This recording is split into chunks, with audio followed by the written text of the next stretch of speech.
Bueno, el día de hoy vamos a hablar sobre el libro La historia secreta del proceso de paz. Es escrito por Marisol Gómez Hurtado, ella es una periodista de El Tiempo. No solamente es periodista, sino también es escritora.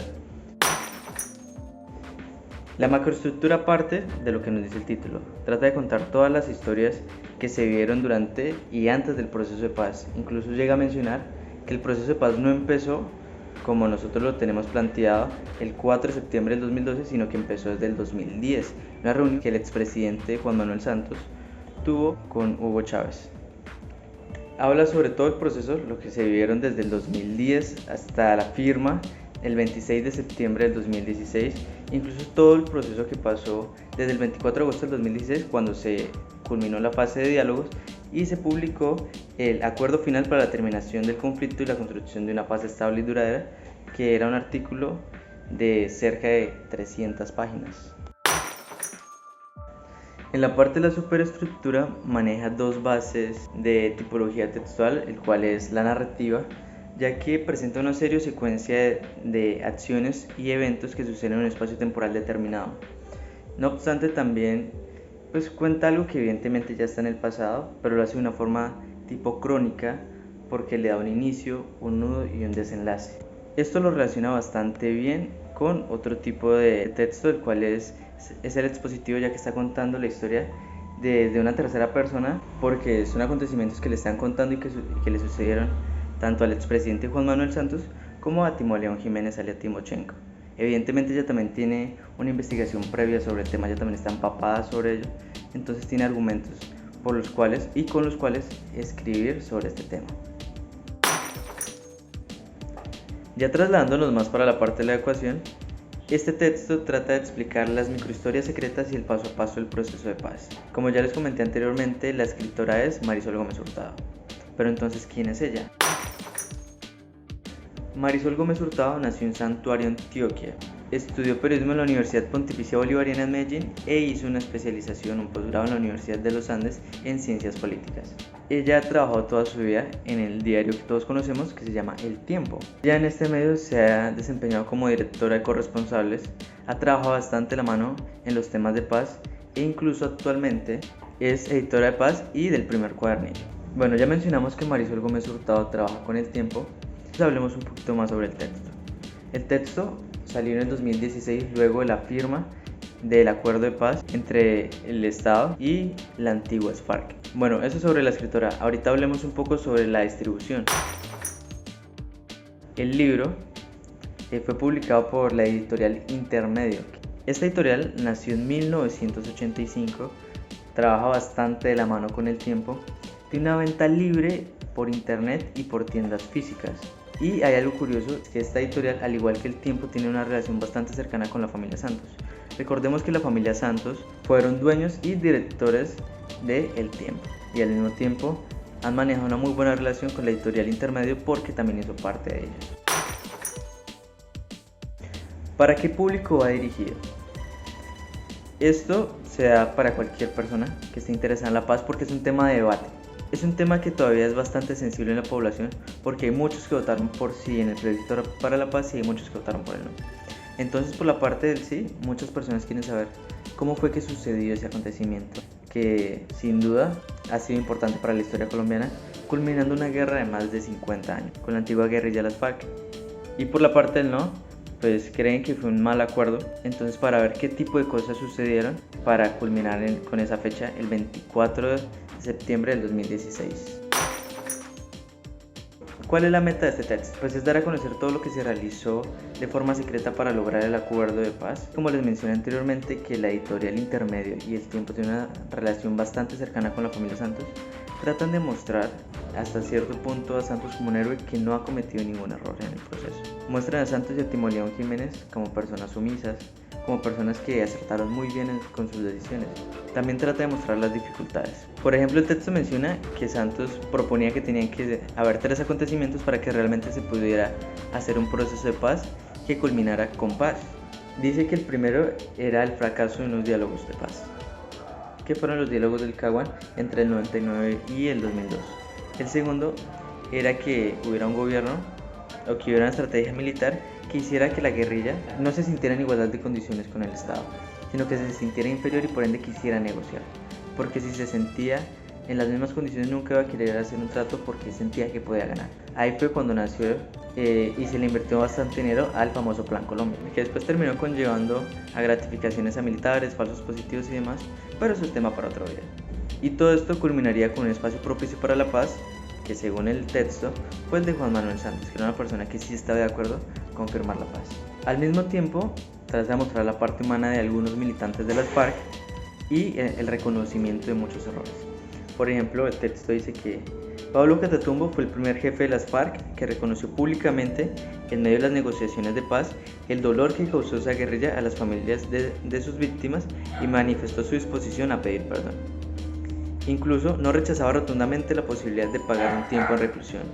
En conversaciones con personas cercanas llegó a bromear con que para él estarían bien 3 años dedicados a leer libros que había dejado pendientes por su vida en la guerra. Podemos concluir que el libro es bastante adecuado porque tanto en su momento de publicación en el 2016 se había firmado recientemente el acuerdo de paz y actualmente, hace aproximadamente un mes, se cumplieron 5 años de la firma de ese acuerdo. En la parte textual de la ecuación está bien adecuado, en el contexto de que maneja una línea temática, un inicio, un nudo y un desenlace bastante marcado, y al ser tipo crónica y al mismo tiempo tipo entrevista, cada instante va agregando nuevos datos, va agregando nuevas fechas, pero de una manera muy cronológica para que el lector no se pierda. Un claro ejemplo de esto está en la propia lectura. Dice: así, este 10 de agosto del 2010, sin que Colombia lo supiera, quedaron echadas las primeras cartas del proceso de paz que 6 años y 15 días después habría de terminar más de medio siglo de enfrentamiento armado con la guerrilla de Timo León Jiménez, Timochenko, y en cuyo génesis Chávez jugaría un papel determinante. Ese es uno de los primeros párrafos del texto. Y el último párrafo menciona: el 26 de septiembre del 2016, el presidente Juan Manuel Santos y el comandante en jefe de las FARC, Timo León Jiménez Timochenko, firmaron el acuerdo final de paz en Cartagena. Ese día hicieron historia. Maneja una línea temática bastante marcada que todo el tiempo habla sobre la paz, sobre todo lo que tuvo que suceder, pero de una forma muy cronológica para que el lector no se pierda, siga conectado y vea todo lo que estuvo pasando año con año, mes tras mes, para llegar a ese punto, el 26 de septiembre, a la firma del acuerdo de paz. Con esto podemos concluir que el libro es coherente con la premisa que expone en el primer capítulo, que la lleva en todo el texto y en ningún momento se contradice él mismo. Siempre maneja una línea temática de la cual no se desvía y expone los puntos del porqué. Y ya para finalizar, en la parte de la cohesión me parece que está muy bien implementada.